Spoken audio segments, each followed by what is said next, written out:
Vamos a hablar de fe pública, vamos a hablar de casos de corrupción con Luis Bates, nuestro invitado para esta noche, ex presidente del Consejo de Defensa del Estado, ex ministro de Justicia, ex presidente del capítulo chileno de Transparencia Internacional. ¿Cómo está Luis Bates? Muy Bienvenido. bien, muchas gracias por la invitación. Muchísimas gracias por estar con nosotros, junto a Alejandra Matus y Yasna Levín. Mucho gusto. Me gustaría partir con sus reflexiones respecto al tema que conversábamos en el primer bloque. Estamos hablando de un caso que nos coloca en alerta respecto a la capacidad del CERVEL para identificar estas situaciones y para realizar la revisión que ha anunciado para patrocinios de todas las personas integrantes de la convención. También las dudas que surgen respecto a la institución notarial en Chile, ¿no? El hecho de que esta persona hubiera estado fallecida y de acuerdo a los antecedentes, se tomara ventaja de esa situación, una cuestión que está todavía en investigación. ¿Cuáles son los aspectos que a usted le parecen más preocupantes, más alarmantes de este hecho? Bueno, a mí me parece en primer lugar que los hechos conocidos que ustedes comentaban hace un momento son bastante inéditos, en el sentido de una persona que aspira a la presidencia de la República y se ve envuelta en situaciones como las que ustedes describían. Me parece que es una muy mala señal y en consecuencia hay que verlo y analizarlo y sobre todo investigarlo de la mejor manera posible. Cada una de estas situaciones, los hechos son siempre muy particulares, muy especiales, y hay que investigar esos hechos para saber, por ejemplo, quiénes fraguaron una cosa tan masiva como esa, qué relación eventual pudieron haber tenido con alguna conexión con notarios, en fin. No recuerdo un hecho de esta naturaleza, de manera que creo que hay que investigarlo con la mayor, tanto en el ámbito administrativo como en el ámbito judicial. Me parece que son situaciones que dan para los dos hechos. Y en consecuencia, esas investigaciones son las que nos van a ir determinando una situación tan anómala y tan delicada como la que se ha conocido, que tiene que ver con efectos en el ámbito de la corrupción política y en el ámbito, por supuesto, de la confianza pública de nuevo en las instituciones del Estado. Porque si un miembro de la Comisión Constituyente o una persona de ellas está, digamos, involucrada en hechos de esta naturaleza, naturalmente que refuerza la desconfianza que hoy día existe, que es muy dañina, de la ciudadanía respecto de las instituciones y los órganos del Estado. ¿Alejandra? Yasna creo que tenía la palabra. Sí, usted fue presidente del capítulo de Transparencia Internacional, como lo decía Paula, y desde ahí se ha reflexionado bastante acerca de los instrumentos de transparencia en la política y en la actividad pública. En ese sentido tuvimos una comisión Engel después de los escándalos por financiamiento irregular de la política en Chile en 2015 y se establecieron una serie de nuevas normativas, pero claro, normalmente estas o son burladas o se quedan cortas, sobre todo en una actividad tan sensible y donde se tocan tantos intereses como la política. Me gustaría conocer su opinión respecto de estos aspectos, estas normativas. Por ejemplo, el umbral de gastos de campañas, si le parece que va con los estándares internacionales, por ejemplo, el tipo de fiscalización que se hace de eso. Mire, yo le diría en esto que el problema de la corrupción como el problema de la delincuencia, me atrevería a decir que son fenómenos consustanciales al ser humano, en el sentido de que han existido siempre. El tema no es la existencia de estas situaciones, sino que cómo se pueden prevenir o, si se consuman, cómo pueden ser resueltas, qué tipo de sanciones, qué tipo se pueden aplicar a estas personas. Lo que usted me mencionaba hace un momento no me puede dejar de recordar que integramos también la primera comisión de ética pública en el año 1994, bajo la presidencia del presidente Frei, donde trabajamos con personas tan importantes como don Gabriel Valdés, don Máximo Pacheco y otras autoridades, digamos, y se emitió un informe completísimo y espléndido sobre los distintos aspectos del tema de la corrupción. Y eso se ha venido repitiendo, digamos, en Chile a través de los años en distintos gobiernos. En consecuencia, pareciera ser que no es suficiente para abordar temas de esta naturaleza las normas, las leyes, sino que se requiere algo más que tiene que ver probablemente con la formación de las personas, que tiene que ver con la educación de las personas. Las leyes, digamos, siempre son necesarias, por supuesto, pero no son suficientes para abordar temas de esta naturaleza, en mi opinión, sino que son otros los componentes. Uno de esos componentes es, por ejemplo, el ejemplo.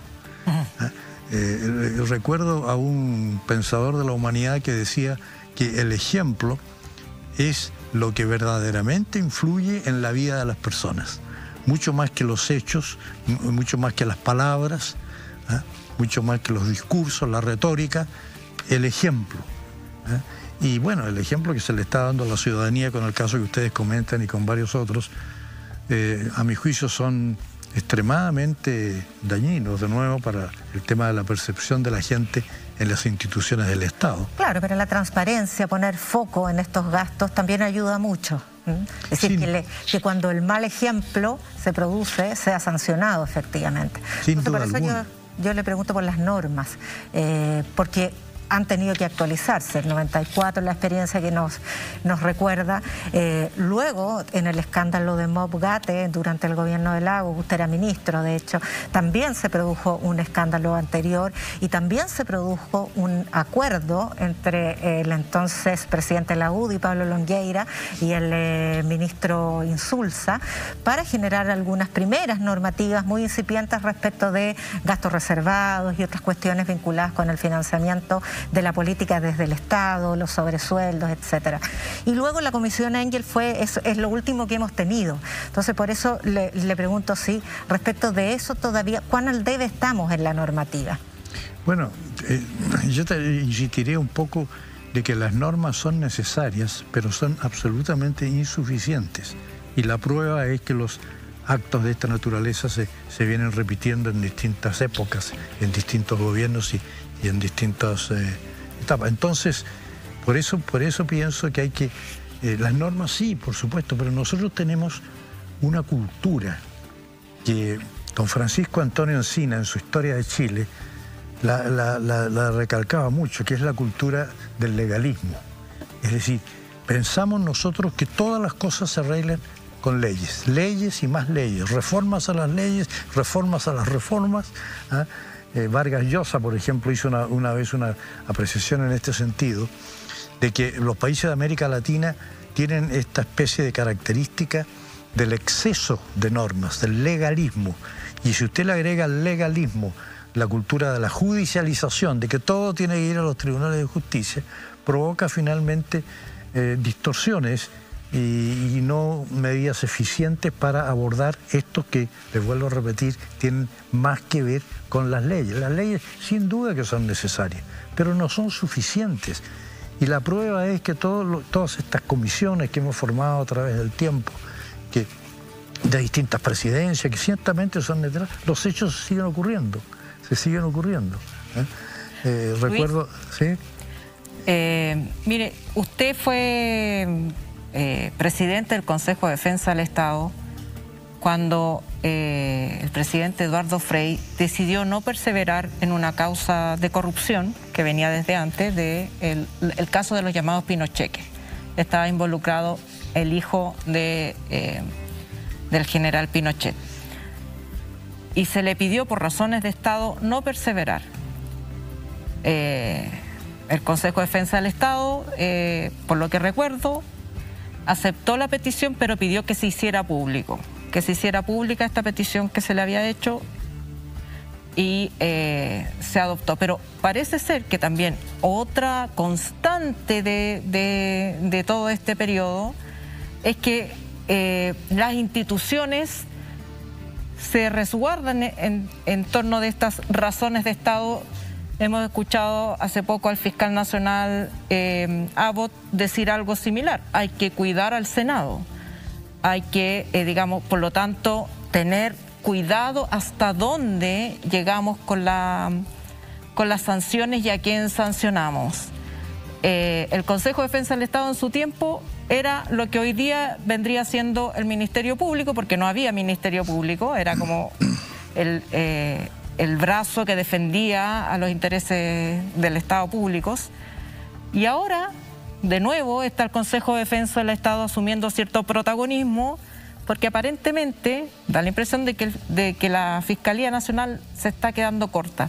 ¿Cuánto en esto de que es el ejemplo, ¿no? Por supuesto que no se pueden castigar todos los delitos, pero también hay cosas que hay que castigar ejemplarmente, como la corrupción y sobre todo los actos contrarios a la fe pública o a la democracia que se producen a los niveles más altos. Y ahí parece que la cosa tiende a flaquear. ¿No le parece a usted que ahí hay un problema también en esta institucionalidad democrática que tenemos? Yo creo que sí. Y usted, Alejandra, que bien conoce esas historias, recordará también la historia que me tocó en lo personal de la primera querella criminal en contra del general Contreras por el asesinato de nuestro embajador en Washington. Son experiencias que uno tuvo, digamos, y que vive todo lo que ustedes están comentando.